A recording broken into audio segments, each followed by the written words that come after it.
Ei pessoal, tudo bem? Alguns alunos pediram para eu comentar esse caso que aconteceu recentemente de um garoto que vinha em alta velocidade, acabou atropelando o pessoal que estava numa moto, não houve vítima fatal, né? Teve vítimas com lesões corporais, ele tentou escapar, evadir-se do local, acabou sendo detido, conduzido à delegacia e depois veio a ordem de liberação. Qual que é a curiosidade do caso, né? Que o juiz da comarca é o pai do envolvido nessa ocorrência. Então, o que os meus alunos querem que eu debata? É um pai decidindo a favor do filho. Então eu vou tentar conversar com vocês aqui alguns princípios jurídicos para a gente entender. Olhem só, a imparcialidade ela é importante no ato de julgar. É a ideia de que o juiz fará aquele ato pelo seu convencimento e pela lei e não por algum interesse. Quando ele julga o filho, é óbvio que a imparcialidade está posta em xeque, ele mesmo sem querer poderá atuar a favor do filho, né? Ou até contra, mas quer dizer, é óbvio que a imparcialidade está posta em xeque, portanto aquele juiz deverá ele mesmo deverá dar-se por impedido. Se ele não se der por impedido, será decretado o impedimento dele. A grande diferença do impedimento para a suspeição é que o impedimento é objetivo, ele é direto. Basta constatar-se uma das situações previstas no Código de Processo.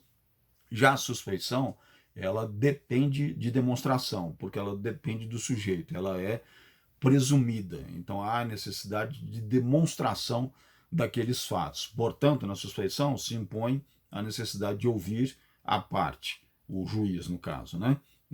No impedimento não há essa necessidade. Então, só tentar esclarecer aqui que ontem eles anunciaram que o juiz ainda será ouvido. Mas olha, o juiz vai ser ouvido pelo fato dele, mesmo sabendo que era impedido, ter despachado. E não pela decretação de impedimento, porque ele é impedido, né? Então isso aí, ele não vai se defender do impedimento, ele vai se defender da prática do ato, mesmo sabendo que ele era impedido. Entenderam a diferença? Bom, o juiz trouxe ali vários argumentos, entre eles o de defender o próprio filho mesmo. Ele chegou a dizer isso, não no processo, mas na gravação que ele fez jornalística, né, de cunho informativo, ele chegou a falar isso, né? Então é importante que a gente veja o seguinte: primeiro, aquela decisão ela é processual, ela não é de mérito. Então ela não põe em risco todo o processo. Isso é importante que a gente entenda, porque não está discutindo a culpa do agente, o dolo do agente, não está discutindo isso ainda não. O ânimos do agente, né? Ele apenas está discutindo, mantenho preso ou não mantenho preso, porque ainda não tem o processo instaurado. Qual que foi o caso? O ato em flagrante. Então, a Constituição diz que ninguém será preso senão em flagrante delito. E olhem, o fato de você ser pego em flagrante não quer dizer que não caiba a liberdade provisória. Ela pode caber. Por quê?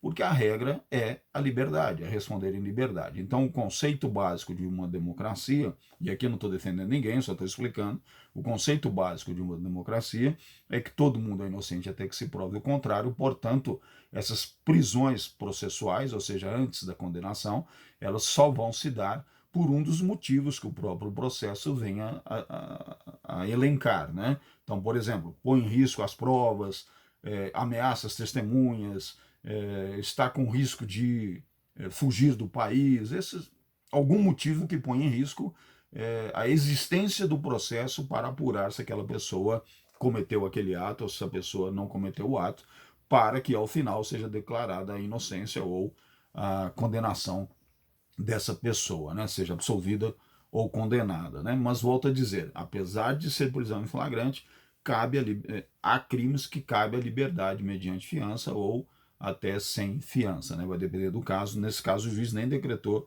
a fiança, né? Aí eu já acho que é um errinho que você precisava saber em nome de quem que estava aquele carro. Se estava em nome do próprio agente, então ele tinha meios para pagar a fiança. Mas, ok.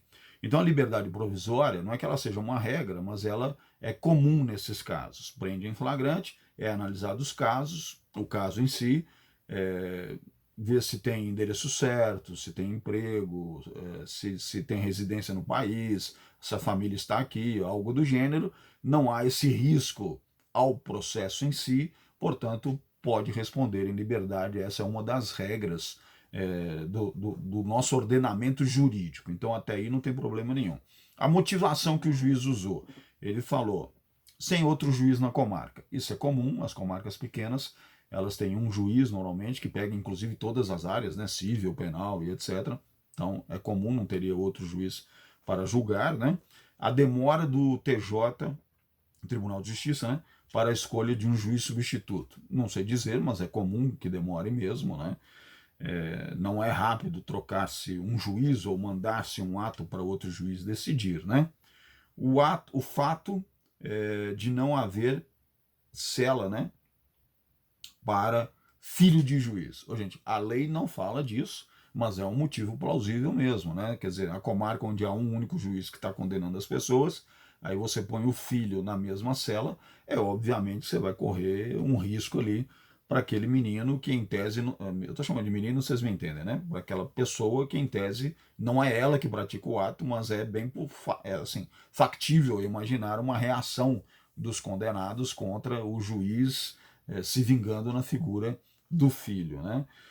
A ideia de ser um ato de menor potencial ofensivo, né? Quer dizer, não é, olha, eu vou falar agora livremente, tá, gente? Não é um ato de um criminoso, de alguém que viva do crime. É aqueles atos de alguém que eventualmente comete um crime na vida, seja pelo que for, né? Então não é que está certo, não é que está errado, mas realmente, normalmente, quando é assim, tem um menor potencial ofensivo, né? Da análise do juiz, não é na minha, tá? O princípio da liberdade, né? Que é a ideia. Então a liberdade é que é a regra, a prisão é a exceção. E, segundo ele, que outros casos assemelhados já tinham decisões assemelhadas. Bom, então, minha opinião agora. É lógico que o ato é parcial, mas eu também acho que não compromete o processo. E assim, como não há juiz disponível, teria que ser ele. Se fosse eu o juiz, o que eu faria? Esse é o padrão de decisões desta comarca. Eu daria a liberdade provisória, mas ex officio, ou seja, por minha disposição, já mandava para o tribunal analisar em caráter de urgência, né? Se o tribunal entendesse que era para mantê-lo preso, acataria. Se o tribunal entendesse que não era,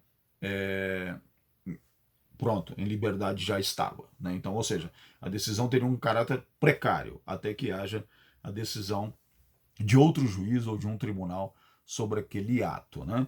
Agora, volto a dizer, não pode ser o juiz a julgar esse caso, isso é óbvio. Então, nesse momento, o tribunal terá que encontrar outro juiz que possa decidir. Muito bem, acho que era mais ou menos isso que os alunos estavam esperando de mim. O Brasil realmente é um país estranho, né? Então não tem juiz, e é natural que quando um pai é o único juiz da comarca, que ele vá ser parcial, né? Então tem que haver mecanismos de controle, tem que haver juízes disponíveis para que um pai não se veja obrigado a praticar um ato de julgamento do seu próprio filho que pode levá-lo para a cadeia. É isso aí, pessoal. Um abraço, até a próxima.